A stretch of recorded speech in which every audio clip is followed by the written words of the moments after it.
Hi நண்பர்களே, இது சனா சேவை மையம் யூடியூப் சேனல். நம்ம சேனலில் சப்ஸ்கிரைப் பண்ணாதவங்க சப்ஸ்கிரைப் பண்ணிக்கோங்க. இன்றைக்கி நாம் என்ன செய்தி பார்க்குறோம்னா, ஆன்லைனில் கட்டட அனுமதி பெறும் திட்டத்தை இன்றைக்கி தமிழ்நாடு அரசு தொடங்கியிருக்காங்க. இன்றைய காலை 11 மணிக்கு தலைமை செயலகத்தில் முதல்வர் இந்த திட்டத்தை தொடங்கி வச்சிருக்காரு. தமிழ்நாட்டிலே முதல் முறையாக கட்டிட அனுமதியை ஆன்லைனில் உடனடியாக வழங்கும் திட்டம் தான் இன்றைக்கி தொடங்கப்பட்டிருக்கு.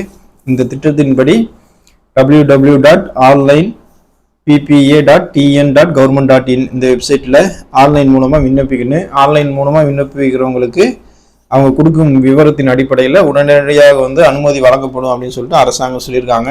இதற்காக நீங்கள் எந்த அலுவலகத்துக்கும் அலைய வேண்டிய அவசியமே கிடையாது அப்படின்னு சொல்லிட்டு அரசாங்கம் சொல்லியிருக்காங்க. அதாவது முன்னெல்லாம் ஊராட்சிகளில் ஒரு வீடு நம்ம புதுசாக கட்டுறோம்னா அதுக்கு பஞ்சாயத்து தலைவர்கிட்ட பணி நிறைவு சான்றிதழ் ஒன்று வாங்கிடுவோம், கட்டட நிறைவு சான்றிதழ் வாங்கிடுவோம், அப்புறம் வீட்டு வரி ரசீதும் வாங்கிடுவோம். தற்போது அந்த மாதிரி நேரடியாக வாங்க முடியாது.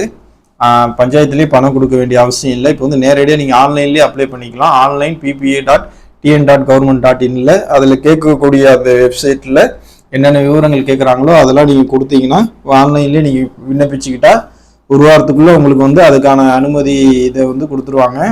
அந்த அனுமதி அப்ரூவ்டு கொடுத்ததுக்கப்புறம் தான் நீங்கள் அதுக்கப்புறம் ரசீது வாங்கிக்க முடியும் பஞ்சாயத்தில்.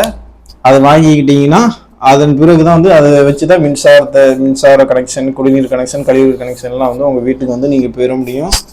இந்த திட்டம் கடந்த ஆண்டு அக்டோபர் 2 ஊராட்சிகளில் கட்டட அனுமதிக்கு ஆன்லைன் மட்டுமே விண்ணப்பிக்க நடைமுறை அறிமுகப்படுத்தினாலும் இப்போ தான் நடைமுறைக்கு கொண்டு வந்திருக்காங்க. அரசாங்கம் இன்னைக்கு தொடங்கி வச்சிருக்கு. இது இல்லாமல் பல்வேறு சலுகைகளையும் அறிவிச்சிருக்காங்க. அதாவது பரிசீலனை கட்டணம், கட்டமைப்பு கட்டணம், வசதி கட்டணங்களிலிருந்து 100% விலக்கு அளிக்கிறோம் அப்படின்னு சொல்லியிருக்காங்க. இது இல்லாமல் 2500 சதுரடி வரையிலான மனையில் 3500 சதுர அடியில் கட்டப்படும் வீடுகளுக்கும் இந்த திட்டம் பொருந்தும் அப்படின்னு சொல்லியிருக்காங்க. அதனால் இதில் கவலைப்பட தேவையில்லை.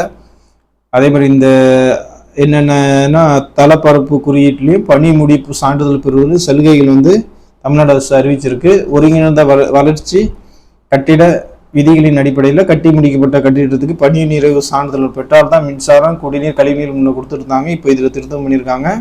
அதில் என்ன சொல்லியிருக்காங்க அப்படின்னா, அதிகபட்சம் 8 வீடுகள் 750 சதுர மீட்டருக்குள்ள கட்டிடங்களுக்கு பணி நிறைவு சான்றிதழ் அவசியம் இல்லை அப்படின்னு சொல்லியிருக்காங்க.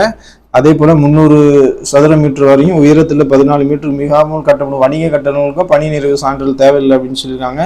அதான் நண்பர்களே, நீங்கள் உங்கள் வீடு புதுசாக கட்டியிருக்கீங்க அப்படின்னா, இல்லை கடை பில்டிங் எதை கட்டியிருக்கீங்கன்னா நீங்கள் ஆன்லைன்லேயே அப்ளை பண்ணிக்கலாம். இதுக்காக நீங்கள் உங்கள் பஞ்சாயத்து ஆஃபீஸுக்கு அலைய வேண்டிய அவசியம் இல்லை.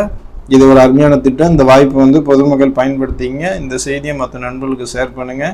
குறிப்பாக நம்ம சேனலில் சப்ஸ்கிரைப் பண்ணுங்கள். நன்றி.